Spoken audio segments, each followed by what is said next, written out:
রংপুরে আবু সাঈদের বাবার হাতে জাতীয় পতাকা তুলে দিলেন প্রফেসর ইউনূস। বললেন তার ত্যাগে জাতি পেল নতুন বাংলাদেশ। যতদিন প্রয়োজন ততদিন থাকবে অন্তর্বর্তী সরকার, জানালেন আইন উপদেষ্টা। যত দ্রুত সম্ভব সব আদালত সচল করার ঘোষণা। শিক্ষার্থী আইনজীবীদের বিক্ষোভের মুখে পদত্যাগের সিদ্ধান্ত প্রধান বিচারপতির। বাকি বিচারপতিদেরও পদত্যাগের আহ্বান শিক্ষার্থীদের। ট্রাফিক নিয়ন্ত্রণে সড়কে শিক্ষার্থীরা, সুশৃঙ্খল যান চলাচলের সুফল পাচ্ছেন নাগরিকরা। আতঙ্ক কাটিয়ে স্বাভাবিকের পথে জনজীবন। এবং ব্রাজিলের সাও পাওলোতে বিধ্বস্ত যাত্রীবাহী বিমানের সব আরোহীর মৃত্যু। ইসরায়েলি হামলায় গাজায় আবারও শতাধিক প্রাণহানি। দেখছিলেন শিরোনাম সংবাদ দুপুরের সাথে আছি আমি ফারনাজ জুই। কোটা সংস্কার আন্দোলনের প্রথম শহীদ রংপুরের আবু সাঈদের কবর জিয়ারত করেছেন অন্তর্বর্তীকালীন সরকারের প্রধান উপদেষ্টা ডক্টর মোহাম্মদ ইউনূস। বাড়ির উঠানে বসে কথা বলেন মায়ের সঙ্গে। এ সময় কান্নায় ভেঙে পড়েন অনেকে। আর পিতার হাতে জাতীয় পতাকা তুলে দিতে তা উঁচিয়ে ধরেন ডক্টর ইউনূস। সহকর্মী শামীম আক্তারকে সঙ্গে নিয়ে নাফিয়া ফারজানার প্রতিবেদন।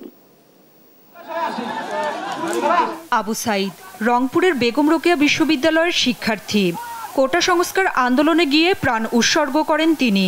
পুলিশের সঙ্গে শিক্ষার্থীদের সংঘর্ষের এক পর্যায়ে গুলির মুখে পড়েন তিনি।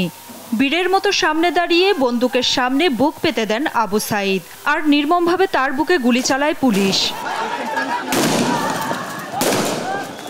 তারে আত্মত্যাগ অগ্নিস্ফুলিঙ্গের মতো ছড়িয়ে পড়ে সারা দেশে। তীব্র ক্ষোভে ফেটে পড়ে শিক্ষার্থীরা। যুক্ত হয় অভিভাবক সাধারণ জনতা। ব্যাপক রক্তক্ষয়ের মধ্য দিয়ে ছাত্র জনতা অভ্যুত্থানে পালিয়ে যায় স্বৈরাচার শেখ হাসিনা। উদ্ভূত পরিস্থিতিতে ৮ আগস্ট দেশের দায়িত্ব নেন ডক্টর মোহাম্মদ ইউনূসের নেতৃত্বাধীন অন্তর্বর্তীকালীন সরকার। শপথের তৃতীয় দিনেই প্রথম শহীদ আবু সাঈদের বাড়ি রংপুরের পীরগঞ্জে যান প্রধান উপদেষ্টা। আবু সাঈদের গ্রাম জাফরপাড়ায় গিয়েই তার কবরের পাশে দাঁড়ান ডক্টর ইউনূস। এ সময় দুই উপদেষ্টা নাহিদ ইসলাম ও আসিফ মাহমুদ সহ কোটা আন্দোলনের কয়েকজন সমন্বয়ক উপস্থিত ছিলেন। সেখানে বেশ কিছুক্ষণ নীরবে দাঁড়িয়ে থাকেন তারা, দোয়া ও মোনাজাত করেন। পরে আবু সাঈদের বাড়ির উঠানে বসে পরিবারের সদস্যদের সঙ্গে কথা বলেন প্রধান উপদেষ্টা। এ সময় কান্নায় ভেঙে পড়েন মা বাবা সহ উপস্থিত অনেকে। পরে আবু সাঈদের পিতা মকবুল হোসেনের হাতে জাতীয় পতাকা তুলে দেন ডক্টর ইউনূস। পরে একসঙ্গে পতাকা উঁচিয়ে ধরেন তারা। নাফিয়া ফারজানা, নিউজ ডেস্ক, দেশ টিভি। আবু সাঈদ বুক পেতে দিয়েছিলেন বলেই আমরা নতুন বাংলাদেশ পেয়েছি। তার স্বপ্ন পূরণ করা পুরো জাতির কর্তব্য। তাই কোথাও কোনো ধরনের গোলযোগ হতে দেয়া যাবে না, এমন মন্তব্য করেছেন অন্তর্বর্তী সরকারের প্রধান উপদেষ্টা ডক্টর মোহাম্মদ ইউনূস। বলেন আবু সাঈদ এখন সব পরিবারের সন্তান, তাই তার মতো ধর্ম বর্ণ নির্বিশেষে সব মানুষের পাশে দাঁড়াতে হবে। এটা একটা ঘটনা যে গ্রামের মধ্যে এসছে, এটা বিষয় না। বিষয়টা হলো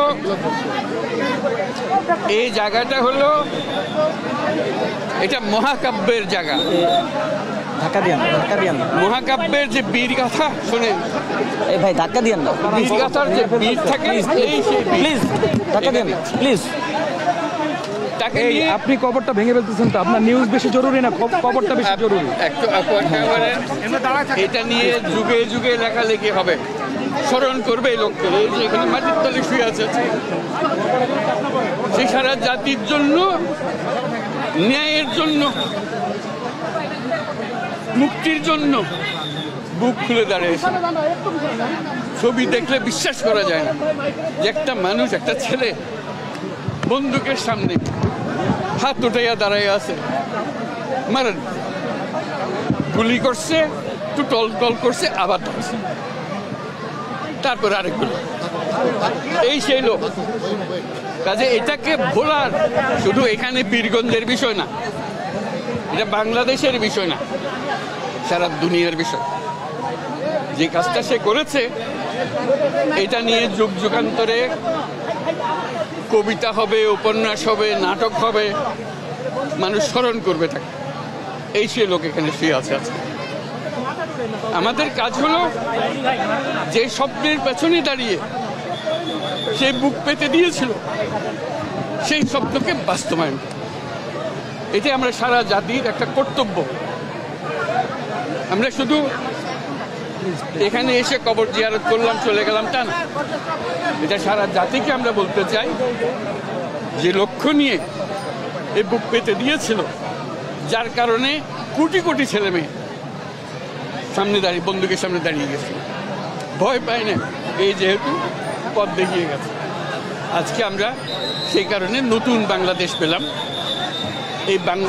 এই নতুন বাংলাদেশ গড়ার দায়িত্ব এখন আমাদের, তার কথা স্মরণ হবে এই কাজটা করার মতো। কাজে আমাদেরকে সেই কাজটা যেন আমরা করি। এই আবু সাঈদ এখন এক পরিবারের সন্তান না, বাংলাদেশের যত পরিবার আছে তাদেরই সন্তান, এবং তারা অধিকার তাকায় থাকবে। যারা ছোট ছেলে মেয়ে বড় হবে, তারা স্কুলে পড়বে, আবু সাঈদের কথা নিজে নিজে প্রস্তুতি হবে, আমিও ন্যায়ের জন্য লড়বো, আমিও বুক পেতে দেব।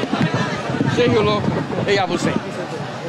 আবু সাঈদ এখন ঘরে ঘরে, প্রত্যেক ঘরে আবু সাঈদ, এবং বাংলাদেশের যত পরিবার আছে সব পরিবারের সন্তান, এবং বাংলাদেশে এখানে জাতি ধর্ম নির্বিশেষে সবারই সন্তান। এখানে হিন্দু পরিবার হোক, মুসলমান পরিবার হোক, বৌদ্ধ পরিবার হোক, সবার ঘরের সন্তান এই আবু সাঈদ। কাজেই আপনারা খেয়াল রাখবেন যে কোথাও কোনো গোলযোগ যেন না হয়, কেউ ধর্ম নিয়ে কথাবার্তা না বলে, কারণ আমরা এই মাটিরই সন্তান, সবাই আবু সাঈদ। কাজে এদের সন্তানদের রক্ষা করা জাতি ধর্ম নির্বিশেষে, এটা আমাদের এখন কর্তব্য। আমরা যেন এটা নিশ্চিত করে সামনে গিয়ে দাঁড়াই। আবু সাঈদ যেরকম দাঁড়িয়েছে, আমাদেরকে ওরকম দাঁড়াতে হবে। যারা পার্থক্য করে যে এরকম সন্তান ওরকম না, আমরা সবাই বাংলাদেশি, আমরা বাংলাদেশেরই সন্তান। আবু সাঈদের মা সবার মা, এবং সবার মা আবু সাঈদের মা। কাজে তাকে রক্ষা করতে হবে, তাদের বোনদের রক্ষা করতে হবে, তাদের ছেলে ভাইদের রক্ষা করতে হবে, সবাই মিলে করে। এটা এক বাংলাদেশ, দুই বাংলাদেশ নেই এখানে, এটা আবু সাঈদের বাংলাদেশ। এই আবু সাঈদের বাংলাদেশে কোনো ভেদাভেদ নেই। কাজে আপনাদের কাছে অনুরোধ যে যেখানে আছেন, ওই আবু সাঈদের বা যারা যারা আছে যেখানে আছে, তাদেরকে রক্ষা করুন, কোনো রকম গোলযোগ হতে দেবেন না। আজকে যে আসলাম এখানে, এটা স্মরণ করেন, আমরা যাতে এটা বাস্তবায়ন করতে পারি। আপনাদেরকে সবাইকে সালাম দেওয়া। আবু সাঈদ মহাকাব্যের এক মহানায়ক, এমন মন্তব্য করেছেন প্রধান উপদেষ্টা ডক্টর ইউনূস। রংপুর বেগম রোকেয়া বিশ্ববিদ্যালয়ের শিক্ষার্থীদের সঙ্গে মতবিনিময় সভায় একথা বলেন তিনি। নতুন বাংলাদেশের জন্য ছাত্রদের অবদান স্মরণ করে উপদেষ্টা বলেন, অসম্ভবকে সম্ভব করার ক্ষমতা রাখে শিক্ষার্থীরা। মহাকাব্য করি না, মহাকাব্যের নায়ক থাকে, কি সাংঘাতিক ঘটনা ঘটে, আমরা মনে করি যে এদের নায়ক নায়িকারা কি সাংঘাতিক রকমের ক্যারেক্টার। আবু সাঈদ হলো মহাকাব্যের ক্যারেক্টার। তোমরা যেটা করেছো এটা শুধু বাংলাদেশের ঘটনা না, এখন সবাই দেখতেছে এটা কি বিষয়। একটা সরকার, এই ছাত্ররা কিভাবে উঠে হতে পারে, তোমরা করছো। তোমাদের যে ক্ষমতা, সেটা হলো অসম্ভবকে সম্ভব করার ক্ষমতা। তোমাদের সামনে কোনো জিনিস সম্ভব নেই, শুধু বাংলাদেশ না, তোমরা সারা দুনিয়া পাতে হতে পারো। তোমাদের জন্ম হয়েছে অসম্ভবকে সম্ভব করার জন্য। কাছে ছোটখাটো জিনিস নিয়ে সময় কাটিয়ে না, বড় জিনিসের মধ্যে থাকবে, যে অবস্থায় আছে। এই জন্যই আবু সাঈদ এত মহান, সে বড় জিনিসের স্বপ্ন দেখছে, এই জন্য বুক পেতে দিয়েছে। মারো। দর্শক, এই মুহূর্তে রংপুর মেডিকেল কলেজ হাসপাতাল পরিদর্শন করছেন প্রধান উপদেষ্টা ডক্টর ইউনূস। সেখান থেকে সরাসরি যুক্ত হচ্ছেন সহকর্মী শামীমা আক্তার। শামীমা, প্রধান উপদেষ্টা ডক্টর ইউনূসের হাসপাতাল পরিদর্শনের খবর আমাদের জানাবেন। রংপুরে আর কোনো কর্মসূচি রয়েছে কিনা সে বিষয়েও জানাবেন।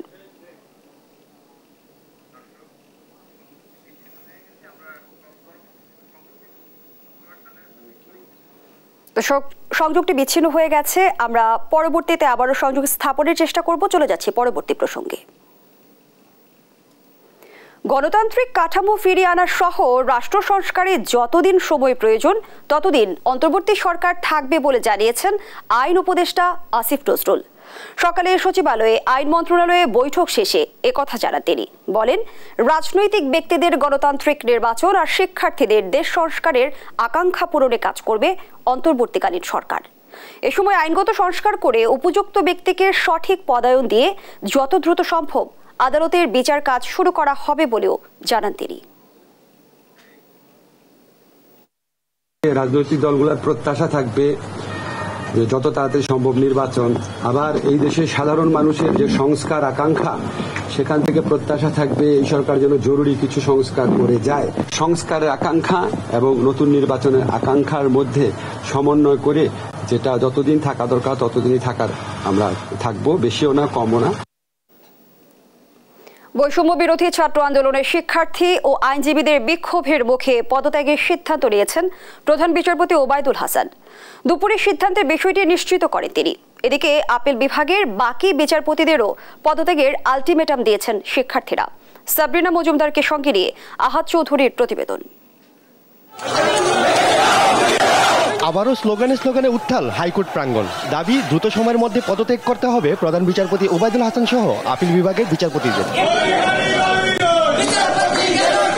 সকালে প্রধান বিচারপতি ফুলকোর্ট সভা ডাকলে বেলা 11টায় হাইকোর্টে আসা শুরু করে আন্দোলনকারী শিক্ষার্থীরা। এই সময় ফেসিবাদের মদতপুষ্ট ও নানা অপকর্মে জড়িত সুপ্রিম কোর্টের প্রধান বিচারপতি সরকারের সাথে কোনো প্রকার আলোচনা না করেই ফুলকোর্ট মিটিং ডাকাকে নতুন ষড়যন্ত্র উল্লেখ করে রুখে দেওয়ার ঘোষণা দেন তারা। নির্বাহী বিভাগ স্বৈরাচার মুক্ত করেছি, আমরা আইনসভা স্বৈরাচার মুক্ত করেছি, এখন বিচার বিভাগ স্বৈরাচার মুক্ত না হওয়া পর্যন্ত আমরা এই বিচার বিভাগ সংস্কার হবে এবং যারা তাদের অপকর্ম করেছে, বিভিন্নভাবে রায় দিয়েছে, যেগুলো কিনা রায়, এই সমস্ত কিছু আইনের আওতায় আসার মাধ্যমে তাদেরকেও আইনের কাঠগড়ায় দাঁড় করানো হবে। দলবাজ বিচারপতিদের বাসভবন ঘেরাও করে পদত্যাগে বাধ্য করা হবে বলে জানান তারা। প্রধান বিচারপতি সহ অন্যান্য বিচারপতি যদি পদত্যাগ না করে তাহলে তাদেরকে আমরা গণভবনের চিত্র মনে করে দিতে চাই। যারা পদত্যাগ না করে তাহলে প্রধান বিচারপতির বাসভবন ঘেরাও করা হবে। শিক্ষার্থী ও আইনজীবীদের বিক্ষোভের মুখে দুপুর 1:15টায় পদত্যাগের সিদ্ধান্ত নেন প্রধান বিচারপতি ওবায়দুল হাসান। বাকি বিচারপতিদেরও দ্রুত পদত্যাগের আলটিমেটাম দেন শিক্ষার্থীরা। ছাত্র নাগরিক তার পতন ঘটিয়েছে। আহাদ চৌধুরী, দেশ টিভি, ঢাকা। দুর্নীতির বিরুদ্ধে জিরো টলারেন্স থাকবে বলে মন্তব্য করেন অন্তর্বর্তীকালীন সরকারের শিল্প উপদেষ্টা আদিলুর রহমান। বলেন, এত মানুষের রক্তের বিনিময়ে অর্জিত সরকার দুর্নীতির বিরুদ্ধে কঠোর অবস্থানে থাকবে। সকালে শিল্প মন্ত্রণালয়ের মতিঝিল কার্যালয়ে মন্ত্রণালয়ের সকল কর্মকর্তা কর্মচারীদের সাথে সৌজন্য সাক্ষাৎ ও 1 ঘণ্টা ব্যাপী সভা শেষ করে এ মন্তব্য করেন তিনি। এ সময় উপদেষ্টা আরও বলেন, শিল্প খাতে গ্যাসের ব্যবহার বেশি হয়, তাই গ্যাস দিয়ে কাজ করাই প্রথম প্রাধান্য পাবে। এছাড়া ক্ষুদ্র শিল্প, জাহাজ শিল্প ও সাফারির চামড়া শিল্প নিয়েও কাজ করবেন বলে জানান তিনি। বলেন, সার আমদানি করা হবে, গ্যাসের সংকট দূরীকরণের ফলে লোকসান কমে যাবে শিল্প খাতে। এত মানুষের রক্তের উপর দিয়ে আমরা দায়িত্বে এসেছি, এখানে দুর্নীতির ব্যাপারে তো আমাদের কঠোর হওয়া ছাড়া আর কোনো উপায় নাই। অত্যন্ত কঠোর অবস্থানে থেকে আমরা এই গণ আন্দোলনে ছাত্র জনতার যে ম্যান্ডেট, এইটা নিয়ে আমাদের যেটুকু সময়, যেই স্বল্প সময়ে আমরা থাকবো, আমরা এখানে আমাদের সাধ্যমতো চেষ্টা করব। দুর্নীতি প্রসঙ্গত প্রশ্নই আসে না। ভারত থেকে আগামীকাল দেশে ফিরবেন বিএনপির স্থায়ী কমিটির সদস্য সালাউদ্দিন আহমেদ। রোববার দুপুরে দিল্লি থেকে ঢাকায় পৌঁছানোর কথা রয়েছে তার। বিএনপির মিডিয়া সেলের সদস্য সাইরুল কবির জানান, সালাউদ্দিন আহমেদ রোববার দিল্লি থেকে ঢাকায় রওনা করবেন। গেল 6 আগস্ট বাংলাদেশে ফিরতে ট্রাভেল পাস সংগ্রহ করেন তিনি। 2015 সালের 10 মার্চ ঢাকা থেকে নিখোঁজ হন বিএনপি নেতা সালাউদ্দিন। পরে ভারতের শিলংয়ে অসুস্থ অবস্থায় পাওয়া যায় তাকে। ভারতে অনুপ্রবেশের দায়ে তার বিরুদ্ধে মামলা করে শিলং পুলিশ। 2018 সালে মামলা থেকে অব্যাহতি পেলেও রাষ্ট্রপক্ষ আপিল করলে আটকে যায় সালাউদ্দিনের দেশে ফেরা। এরপর প্রায় 7 বছর কেটে যায়। গেল বছরের 28 ফেব্রুয়ারি বেকসুর খালাস পান বিএনপির নেতা, কিন্তু পাসপোর্ট না থাকায় দেশে ফিরতে পারছিলেন না। অবশেষে ট্রাভেল পাস দিয়ে দেশে ফিরছেন সালাউদ্দিন আহমেদ।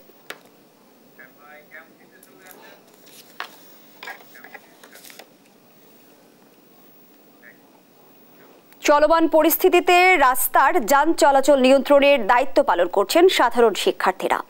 অলিগলি থেকে শুরু করে রাজধানীর বিভিন্ন গুরুত্বপূর্ণ সড়ক সুশৃঙ্খলভাবে পরিচালনা করছেন তারা, যার সুফল ভোগ করছেন সর্বস্তরের জনগণ। বিস্তারিত থাকছে কায়েস রাহাতের প্রতিবেদনে। সরকার পতনের পর থেকে এখনো পুরোদমে রাস্তায় নামেনি আইন শৃঙ্খলা রক্ষাকারী বাহিনী। ফলে রাস্তায় যান চলাচল নিয়ন্ত্রণের ভারটিও স্বেচ্ছায় কাঁধে তুলে নিয়েছে সাধারণ শিক্ষার্থীরা। তাদের কল্যাণে সাধারণ মানুষ এখন স্বস্তির নিঃশ্বাস ফেলছেন। রাস্তায় চাঁদাবাজি না থাকায় ন্যায্য ভাড়া নিয়েই খুশি বিভিন্ন যান চালকেরা। কোনো চাঁদাবাজি নাই না, আমরা খুশি, আমরা অনেক খুশি। এটা রানিং গাড়ি সিগন্যালে দাঁড় করে চাঁদাবাজি করতো, এগুলা আমরা চাই না, এগুলা থেকে আমরা এখন মুক্তি চাই। সাধারণ মানুষজন বলছেন ছাত্রদের এই যান চলাচল নিয়ন্ত্রণ শিক্ষণীয় হতে পারে ট্রাফিক পুলিশের জন্য।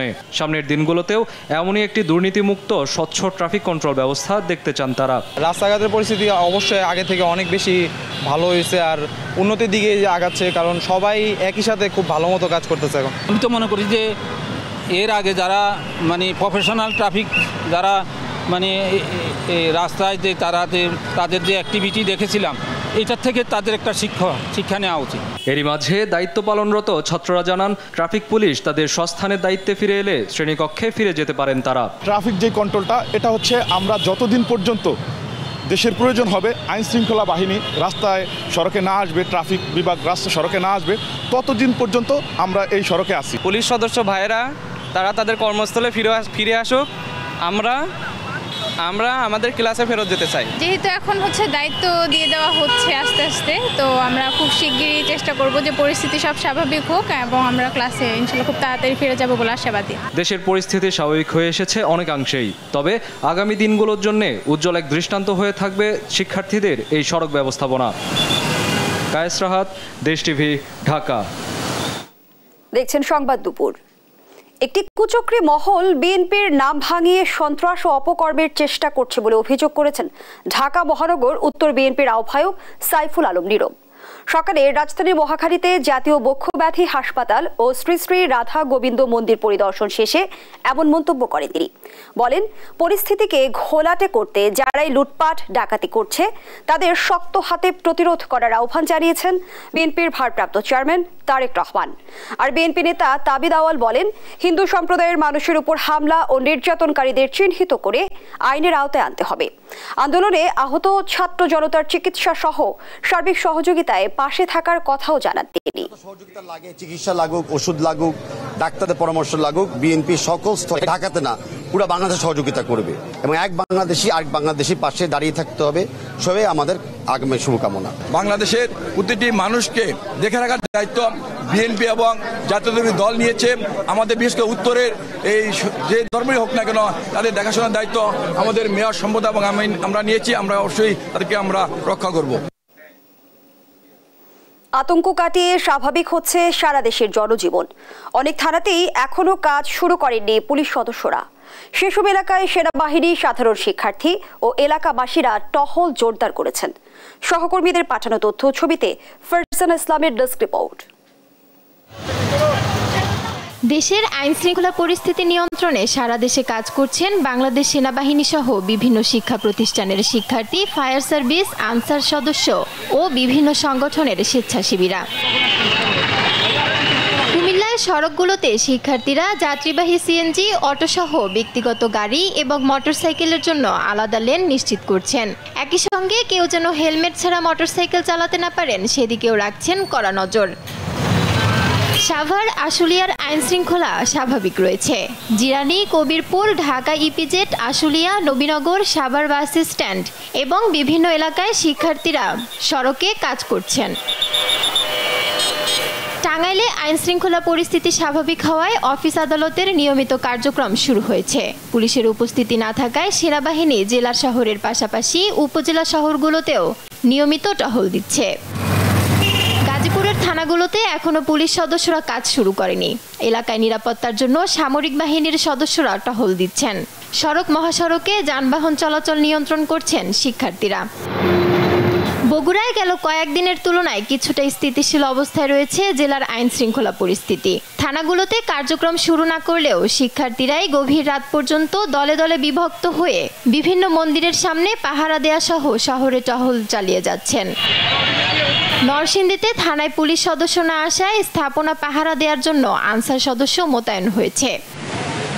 লক্ষ্মীপুরে সেনাবাহিনী ও স্থানীয় জনগণের সহযোগিতায় থানায় অবস্থান করছে পুলিশ। অফিসিয়াল কাজ করলেও কোনো মামলা ও আইন শৃঙ্খলা নিয়ন্ত্রণে টহলে বের হয়নি তারা। দেশের স্বার্থে উন্নতির ধারা অব্যাহত থাকবে এমনটাই প্রত্যাশা দেশবাসীর। ফারজানা ইসলাম, নিউজ ডেস্ক, দেশ টিভি। দেখছেন সংবাদ দুপুর। আন্তর্জাতিক অঙ্গনের খবর। ব্রাজিলে উড়োজাহাজ বিধ্বস্ত হয়ে 61 আরোহী নিহত হয়েছে। শুক্রবার দক্ষিণাঞ্চলীয় পারান রাজ্য থেকে যাত্রী নিয়ে সাও পাওলো শহরের প্রধান বিমানবন্দরে যাওয়ার পথে এ দুর্ঘটনা ঘটে। এদিকে এই ঘটনার পর থেকে বিমানবন্দরগুলোতে প্রিয়জনের মরদেহের অপেক্ষায় স্বজনরা। মর্মান্তিক এ ঘটনায় 1 মিনিট নীরবতা পালন করেছেন ব্রাজিলের প্রেসিডেন্ট লুলা ডি সিলভা। চারপাশে শুধুই ধ্বংসস্তূপের চিহ্ন, আর এর মাঝেই খোঁজা হচ্ছে পুড়ে যাওয়া মরদেহ।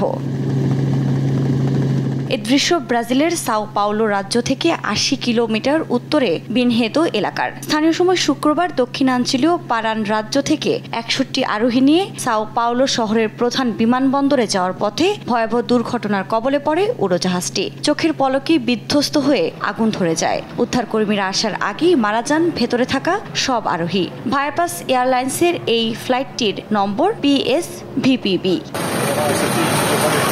তবে স্থানীয় গণমাধ্যমের বরাতে জানা যায়, উড়োজাহাজটি আবাসিক এলাকায় বিধ্বস্ত হয়। একটি বড় জায়গা জুড়ে আগুন ধরে যায়। এতে স্থানীয় কারো মৃত্যু না হলেও বেশ কয়েকটি ঘরবাড়ি ব্যাপক ক্ষতিগ্রস্ত হয়েছে। প্রত্যক্ষদর্শীরা এর ভয়াবহ অভিজ্ঞতার কথা বর্ণনা করেন। উড়োজাহাজটি যখন বিধ্বস্ত হয় আমি একটু দূরে ছিলাম। আমি যা দেখেছি তা ছিল বিমানের ধ্বংসাবশেষ, পোড়া মরদেহ। এখানে আসলে কেউ বেঁচে নেই।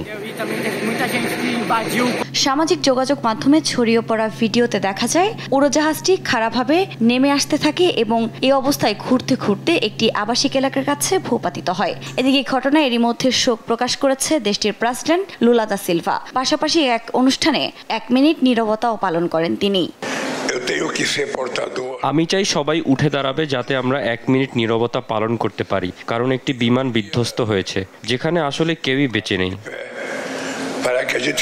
এদিকে উড়োজাহাজ দুর্ঘটনার কারণ এখনো জানতে পারেনি কর্তৃপক্ষ। তাদের মতে এতে কোনো যান্ত্রিক ত্রুটি ছিল না, কারণ জানতে চলছে তদন্ত। তবে কর্তৃপক্ষ বলছে দুর্ঘটনার আগে উড়োজাহাজটি থেকে কোনো বিপদ সংকেত আসেনি। আফরিন মৌ, নিউজ ডেস্ক, দেশ টিভি। গাজায় এবার ফজরের নামাজ পড়তে ওঠা ফিলিস্তিনিদের উপর রকেট হামলা চালিয়েছে ইসরায়েলি বাহিনী।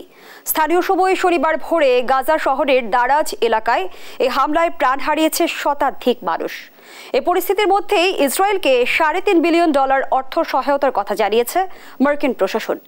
এদিকে যুদ্ধবিরতি চুক্তিতে সম্মত হতে দুই পক্ষকেই চাপ দেওয়ার কথা জানিয়েছে যুক্তরাষ্ট্র, কাতার ও মিশর। আরও জানাচ্ছেন আফরিন মৌ।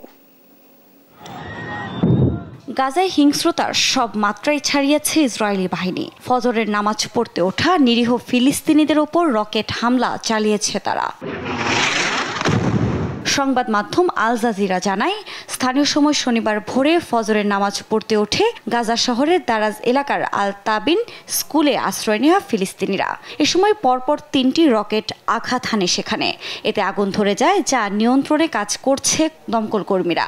এই ঘটনায় বহু মানুষের মৃত্যু হয়, আহত হয়েছেন আরও অনেকে, যাদের দ্রুত উদ্ধার করে স্থানীয় হাসপাতালে ভর্তি করা হয়েছে। এদের মধ্যে কয়েকজনের অবস্থা আশঙ্কাজনক হয়। হতাহতের সংখ্যা বাড়ার আশঙ্কা কর্তৃপক্ষের। যদিও ইসরায়েলি বাহিনীর দাবি স্কুলটিতে হামাসের সদস্য ছিল। শুধু গাজা শহরেই নয়, উপত্যকার এমন কোনো জায়গা নেই যেখানে হামলা চালাচ্ছে না দখলদাররা। খান ইউনিস থেকে বাসিন্দাদের সরে যাওয়ার নির্দেশের মধ্যেই সেখানে তাণ্ডব চালাচ্ছে তারা। এতে নতুন করে ঘনবসতিপূর্ণ আল মাওয়াসি থেকে অন্তত 70,000 মানুষ বাস্তুচ্যুত হয়েছেন। গাজায় নারকীয় তাণ্ডব চালানোর তীব্র নিন্দা জানিয়েছে জাতিসংঘ। এদিকে গাজার মানবিক পরিস্থিতির মধ্যে ইসরায়েলকে আরও $3.5 বিলিয়ন অর্থ সহায়তা দেওয়ার কথা জানিয়েছে মার্কিন প্রশাসন। শুক্রবার স্টেট ডিপার্টমেন্টের এক মুখপাত্র জানান, বাইডেন প্রশাসন ইসরায়েলকে আরও সহায়তা দিতে ইচ্ছুক, তা এরই মধ্যে কংগ্রেসকে জানানো হয়েছে। এর মধ্যেই গাজায় সংঘাতের অবসানের জন্য 15 আগস্ট যুদ্ধবিরতির আলোচনার প্রস্তাব দিয়েছে যুক্তরাষ্ট্র, কাতার এবং মিশর। এ চুক্তিতে সম্মত হতে দুপক্ষকেই চাপ দেওয়ার কথা জানান তারা। আফরিন মৌ, নিউজ ডেস্ক, দেশ টিভি। দেখছেন সংবাদ দুপুর। আমি এই চেয়ারে বসবো না। বাচ্চু ভাই, এই চেয়ারকে ভয় পেও না। ডেন্টিস্টের পরামর্শ নাও নতুন কোলগেট অ্যাক্টিভ সোল, যা দাঁতের সমস্যা শুরু হওয়া মাত্রই থামিয়ে দেয়। না থাকবে ব্যথা, না থাকবে ভয়।